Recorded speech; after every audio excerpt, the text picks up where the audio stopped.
This is Patchwork Heart Ministries Young Catholics Respond, brought to you by Viva Guadalupe. Now, here's your host, Bill Snyder. Hello, everyone, and welcome to this episode of Young Catholics Respond here on Patchwork Heart Radio. My name is Bill Snyder. I'm your host, and today I could not be more delighted to be joined by Derya Little. Derya's story is just incredible. She was born and raised in Muslim Turkey, and Derya wandered far and wide in her search of her true home. After her parents' divorce, she rejected her family's Islamic faith and became an atheist. During her stormy adolescence, she tried to convince a Christian missionary that there is no God, but was converted to Christ instead. Welcome, Derya, to the program. Thank you so much for having joined me here on Young Catholics Respond. I can't wait to talk with you about your journey. This is going to be great. Oh, thank you, and thank you very much for having me. So, tell me a little bit about what it's like being raised in an Islamic home. I've never talked with anyone who's been raised in an Islamic home before, and how does that differ from how you're raising your children today as a practicing Catholic? First, I need to make it clear that Turkey is a little different because it's more secular, especially when I grew up in the 80s. It was much more different than it is today's Turkey, but still it was definitely a Muslim country, but it's not like Saudi Arabia or Iran. You know, we didn't have to cover our heads or anything. But that said, even though it looked very secular and westernized on the outside, it's definitely a predominantly Muslim country. So the culture, gender relations, everything revolves around how Islam sees the world. So that said, that's how our family life was. Like my mother worked, but she also was expected to do everything else as well. You know, she would work all day and come home and, fix us 3-course meals. And so she was like, she had to be all, and that's why she was really unhappy because of that. And my father was the ruler of all. Their marriage wasn't a partnership. It's very different from what me and my husband experienced. And as a child, I didn't quite experience the filial love St. Thomas talks about, like that love, that filial fear. Like I don't want to disappoint my parents. That's why I want to excel. It was more filled with fear. Again, this is a very Islamic kind of looking at the world. But to be honest, other than that, growing up as a child in a dysfunctional family, it was like I wasn't aware of anything else. So I'm hoping my my children's world is much happier, much solid. My parents were volatile because their marriage was always on the rocks. They just never loved each other like Christ taught us to love. So I think it's very different, or I'm hoping it's very different. Maybe you should ask my children once they're a bit older. Yeah, absolutely. Tell me about Islam's perspective of God, because that obviously, you kind of alluded to it there, but tell me about Islam's perspective of God. Obviously, it's vastly different than the Judeo-Christian God that many of us, come to know here in America. Yes, I know it's not a very popular topic to talk about, but I couldn't emphasize enough how different the two conceptions of God are. I mean, Allah is not rational. You cannot try to understand him because he can do whatever he wants, and he's not bound with even with consistency, or he's not loving, or like even the thought of calling him a father is unthinkable, is blasphemous. So it's a completely different concept of the creator of the universe. Whereas Christian God we believe, he's rational and he's consistent. That's why we can use science to understand him better. But there is no way you can understand Allah using science, because science, the way they see it is it implies that you're trying to put him in a mold by saying that, okay, if this happens, then this surely will happen. So it's a completely different view. And that also reflects to the history of salvation. So if Allah can do whatever he wants, for instance, he can call murder a sin today, and tomorrow he might change his mind and say, you know what, it's not a sin. And he can say, you can all go to heaven because I just feel like it today. There is no consistency in him. There is no reason.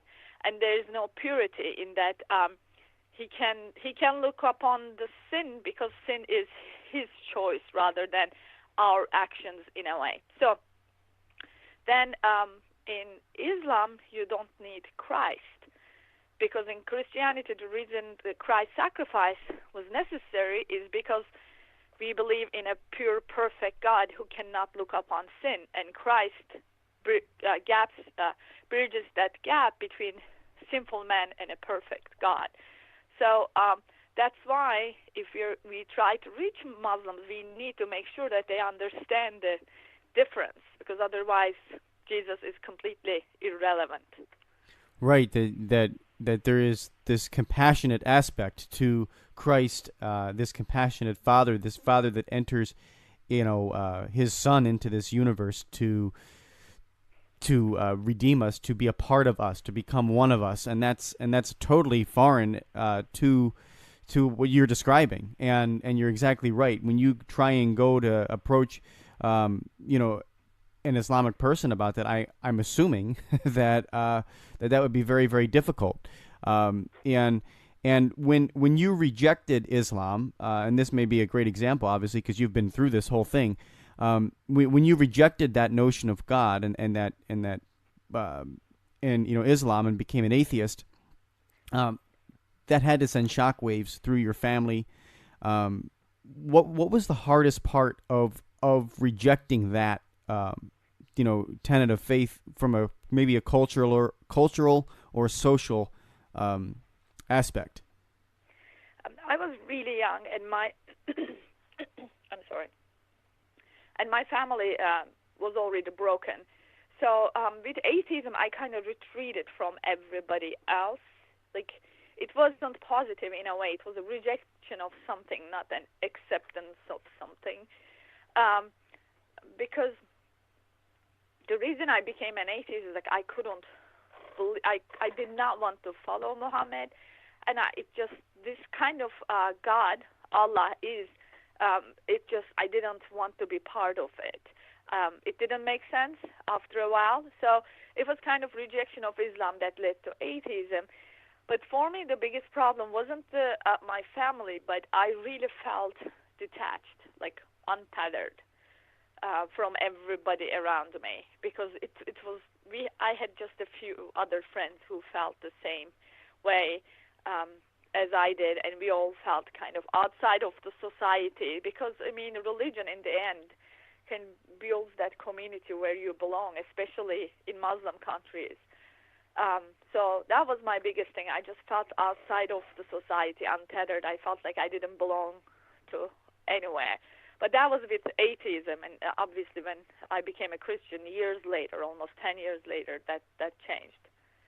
How beautiful is that? We're gonna come back and talk to you about from the break and talk to you about your journey from atheism to the Catholic Church. But I just want to make sure our listeners heard what you said there about being an atheist and feeling disconnected from society, because I think in a lot of ways in America, and maybe just offer your comments on this, because I know that you have a lot of experience with politics, and you have your PhD in politics, and just talk to us a little bit about atheism, the connection between that here in America, feeling a part of religion necessarily isn't at least in my experience, isn't necessarily something that is necessary to feel connected to society. It's the exact opposite here in America. What do you think about that? I think America is a good example of what happens when you believe you can make up your own religion in a way. I mean, I was converted by Protestants. I am eternally grateful for their efforts, but at the same time, the idea that you can pick up a Bible and read it and decide for your own kind of leaves this idea that you can decide you can make up your own religion in a way. So, but after centuries, it comes to this society where the community slowly kind of everybody went their own ways. And today's secular culture is kind of the reflection of that, like the extreme end of it. That, the atheist doesn't have any connection to the society because why? We are all going to die tomorrow and then, turn to dust. So I think that idea that we are not part of the universal church eventually leads to a society that ends up lonely. I mean, look at the suicide rates. It just breaks my heart thinking that this is a country that Christ is readily available, that so many people are depressed, so many commit suicide, because in the end we are lonely. We feel that detachment from everybody around us, from the church, from the community, from the society. So it's not only the problem of atheism, but I think in general the secular culture that leads us to that detachment. Yeah, how beautiful. We're having a incredible conversation here with Derya Little. She is the author of the new book, From Islam to Christ. And we have to take a short break here, Derya, and then come back and talk with you more about your journey from atheism into the Catholic Church and all about the book, From Islam to Christ. So right back here after these messages on Patchwork Heart Radio, Radio for the Catholic Heart. For nearly 500 years, the people of Mexico have taken advantage of a promise made by the Queen of Heaven. In the year 1531, Our Lady appeared to a humble Aztec Indian and revealed herself to be the mother of the one true God. Telling Saint Juan Diego that she desired a temple to be built in her honor, she promised that she would help all those who appealed to her motherly love and protection. To seal this promise, our Blessed Mother left an image of herself that has been miraculously preserved and can be seen by all who visit the shrine of Our Lady of Guadalupe in Mexico City. Our Lady is not a liar. For nearly 5 centuries, millions of people from throughout Mexico have made pilgrimages to the shrine, either seeking Our Lady's help or thanking her for a petition granted. Today, more than ever, she is ready to help you or any of her children who seek her assistance. To learn more about how you can visit this remarkable shrine and bring your own petitions to our Blessed Mother, please visit vivaguadalupe.org. This is Martha Fernandez Sardina with your Love Minute, brought to you by RememberYouAreLoved.com. God is so in love with you. God is so committed to you. God so wants you to be like Him, like your daddy, Abba, that you are worth sanctifying. The Holy Spirit has been sent to us precisely to work our transformation from the inside out. St. Paul tells us in Romans 5 that the love of God has been poured into our hearts by the Holy Spirit. So what is sanctification? What is holiness? It is responding fully and daily to the love of God poured out into our hearts by the Holy Spirit so that we might indeed become like God who is love. Are you ready for some holiness? Are you ready for some love? Get love and give love, and you will become a saint. For more on love, find us at facebook.com/RememberYouAreLoved. And remember, you are loved. Now back to Young Catholics Respond. Once again, Bill Snyder. Hello, everyone. Welcome back to this episode of Young Catholics Respond. I'm Bill Snyder. Today, my guest is just fascinating, Derya Little. She is the author From Islam to Christ. It's a new book out by Ignatius Press. Came out this past August.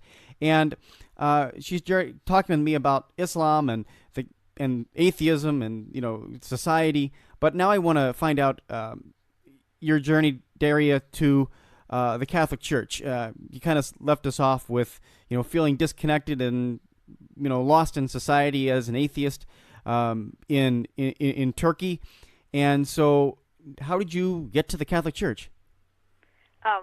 It took a long time, but so I lived my young adult years as an atheist, so no moral compass, so to speak of, and a very simple life, and I talk about this in the book. And so at age 19, I needed a job, and I found this job with a Protestant missionary.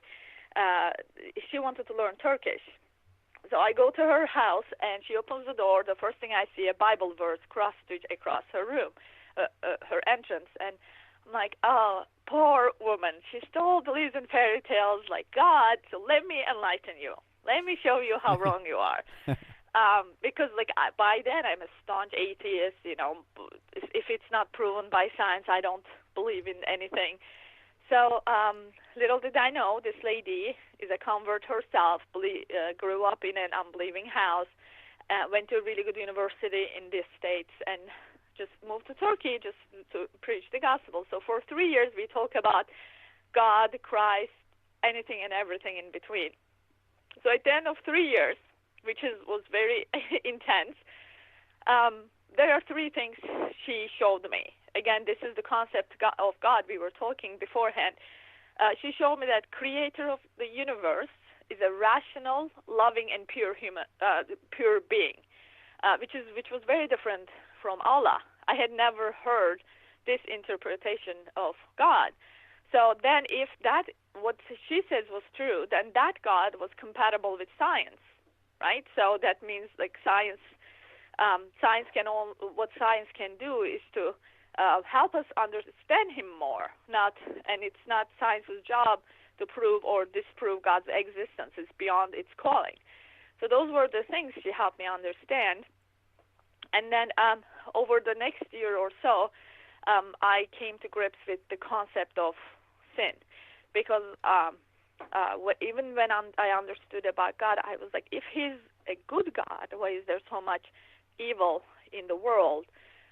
And I had a professor in college who was a Buddhist American, all these Americans.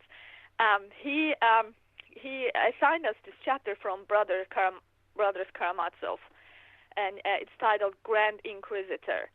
And it was an old translation, really hard to read, so I had to really kind of work at it. And in this chapter, Christ comes to Earth, to Spain, during the Inquisition, of course.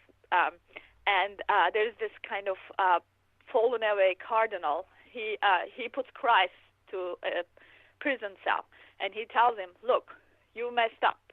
When Satan offered you power in the desert, you should have taken it, because these human beings you created, they don't want heavenly bread. They want earthly bread. They want security. You wanted them to love you with their free will.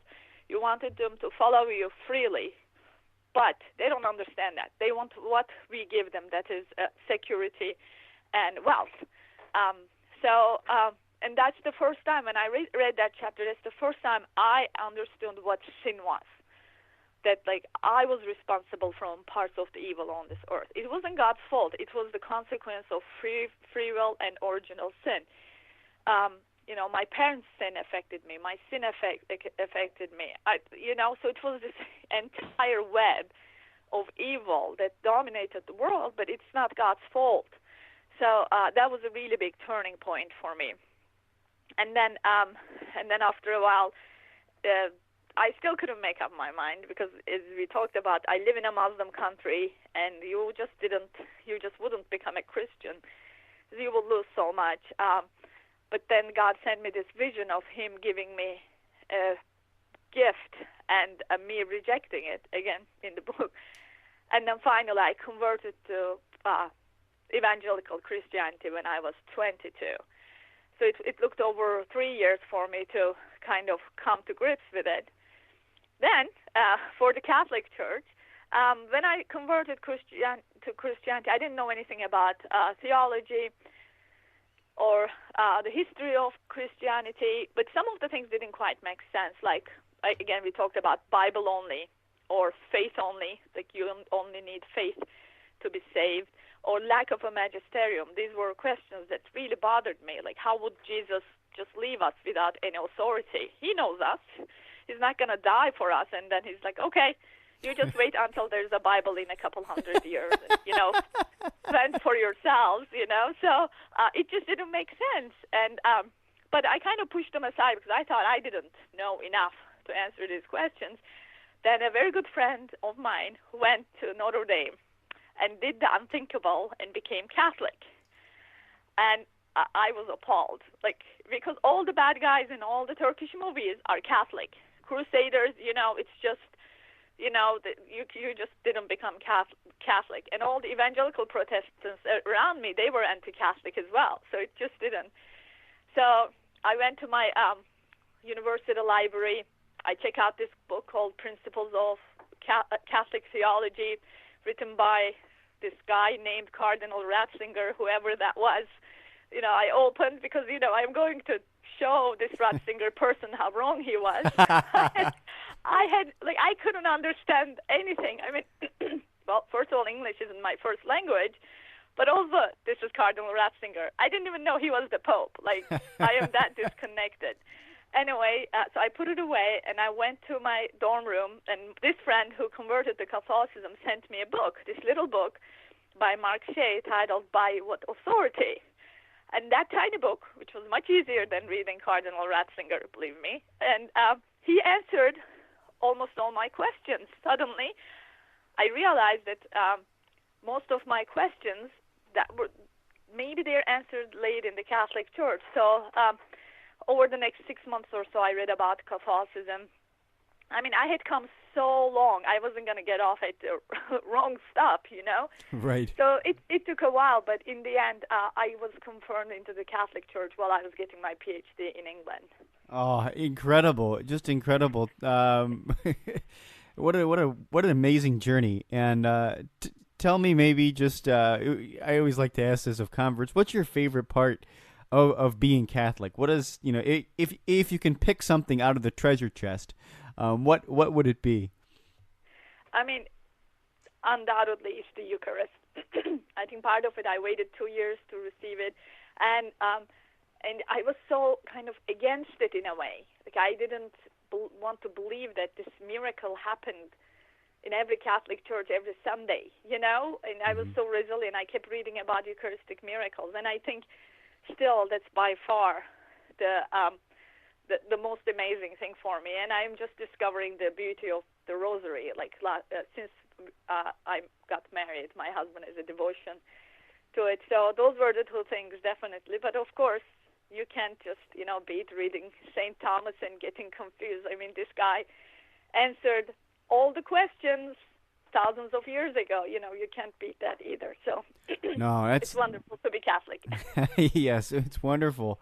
So I want to make sure we leave time, Derya, to talk a little bit about the book and plug the book. So it came out this August, published by Ignatius. And tell me about, obviously this wealth of experience that you've shared with us here on the radio, rolled itself into a book, right? Yes. There's much more in the book. I am told it's a little bit depressing in the beginning, but hang in there because all good conversion stories start like that. But I talk about my life in Turkey, what it means to be Muslim, and if you're interested in learning more about Islam, I think it's a good start because it's almost Islam light. And then I talk about my atheist years again. Again, it's like if you're interested in seeing into the heart of a teenager who is an atheist, I think it will help you. And the same with Protestants and my conversion to Catholicism. And also, I'm an immigrant. I got my citizenship last year with the advanced I received from Ignatius Press, nonetheless. So if you want to read about how an immigrant sees the West, especially a convert, and I think that my book might give you an insight on that as well. Also, buy my book. I have 4 kids, lots of diapers. So. Yes, that's awesome, Derya. It's wonderful to talk with you, and just the Holy Spirit exudes from you, in every way.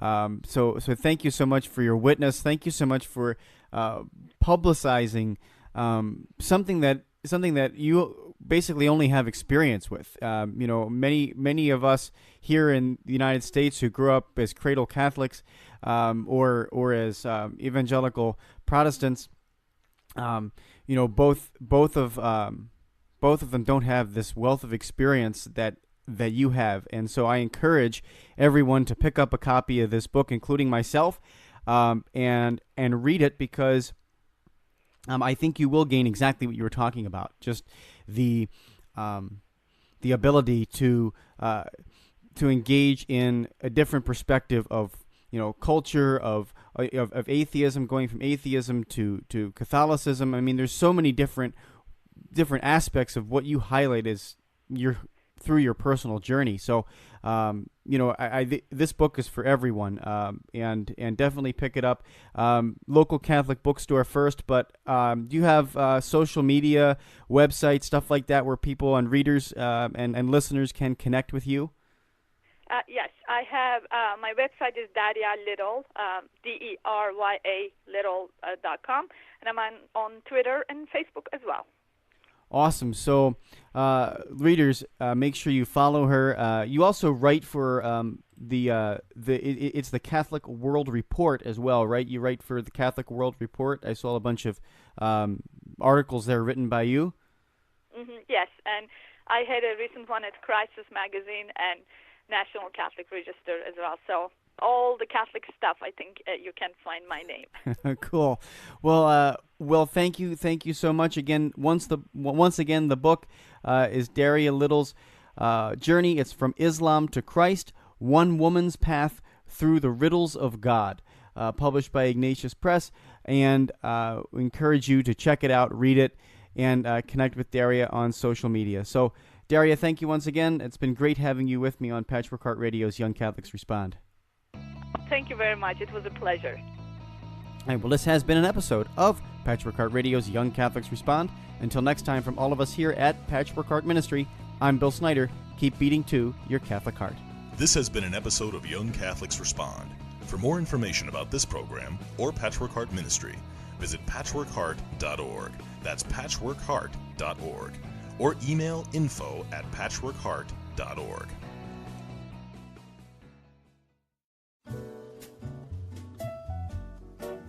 Do you want to keep your finger on the pulse of Patchwork Heart Ministry? Follow our monthly blog, Written on Our Hearts. Simply go to patchworkheartministry.blogspot.com and click subscribe, and follow the on-screen instructions. That's patchworkheartministry.blogspot.com, then click subscribe.